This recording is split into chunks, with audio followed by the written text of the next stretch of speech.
Well, things are getting bad for the DOJ's sham classified documents case against President Trump. Just yesterday, Judge Aileen Cannon shot down a prosecutor from Special Counsel Jack Smith's office after he proposed another gag order on President Trump. Prosecutor reportedly raised his voice at Cannon and lost his cool several times. You know, this is typical infantile left-wing behavior. Judge Cannon isn't having any of it, though, telling him, quote, "I expect decorum in this courtroom at all times. If you cannot do that, I'm sure one of your colleagues can take up this motion," end quote. And this all happened in front of Special Inquisitor Jack Smith. Joining us now for his reaction and analysis, former Acting Attorney General Matthew Whitaker.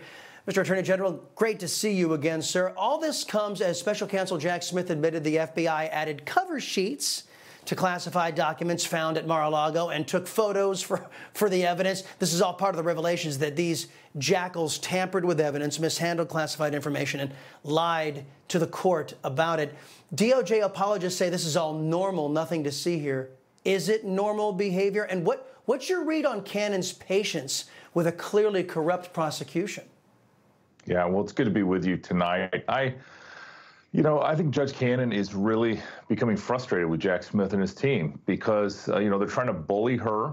They're trying to push her around, and she's not going to have any of it. The prosecutor in advancing justice should not become frustrated with a judge whose job is to determine and make these decisions. And so it just shows you that it's they have a superiority and a belief that they can do no wrong. And that's very dangerous for a prosecutor. You need a humility and a servant mindset where you're doing justice as best you can. That's clearly not what's happening in this case. And you mentioned kind of what's the broader context, and all you have to do is look at how DOJ treated Joe Biden and how they're treating Donald Trump. Same or similar crimes, and they're treating them entirely different. Judge Cannon is going to hear that motion pretty soon about the unequal application of the law. And I can't wait to hear the Department of Justice try to defend itself as to how they can do the same case two different ways against two different presidents. Exactly. And speaking of the misapplication or the misadministration of justice and the misapplication of law, we had some breaking news. Kat Cammack here, a congresswoman from Florida, at the top of the program. She said that this motion to hold Merrick Garland in custody until he complies with a lawful congressional subpoena, because he's now in contempt of Congress, that motion will be forced for a vote, but it will be tabled.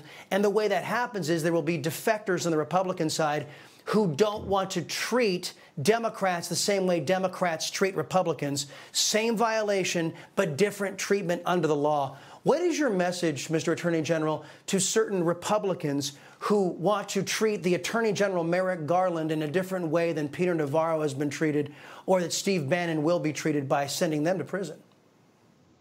Well, it's incredibly disappointing, but, at least they're raising their hands and saying that they don't agree with the way Congress should exercise its power. Our founding fathers fully expected the inherent contempt power of Congress is that they would, send out the sergeant at arms and hold somebody until that person is willing to testify.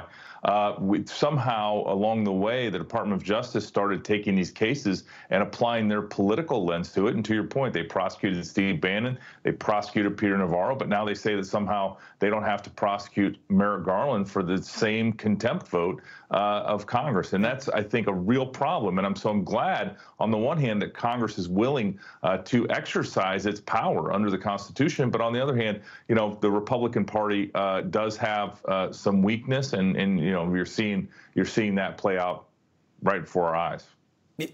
Absolutely. And I want to know the name of the Republican or Republicans who say they don't believe in the equal treatment under the law for Americans, that we ought to be treating Democrats more privileged than Republicans. Last thing, South Carolina Republican Congressman William Timmons is introducing a resolution this past Friday calling on the Supreme Court to intervene in the Trump case in New York, saying there are multiple layers of reversible errors in Alvin Bragg's case against President Trump that demand SCOTUS intervention.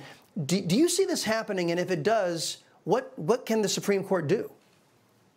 Well, as you know, I was up at that trial and I saw firsthand how the judge and jury treated this case and how Alvin Bragg brought this novel legal theory and somehow got a conviction in a very blue jurisdiction. But, the Supreme Court will eventually be able to opine on this.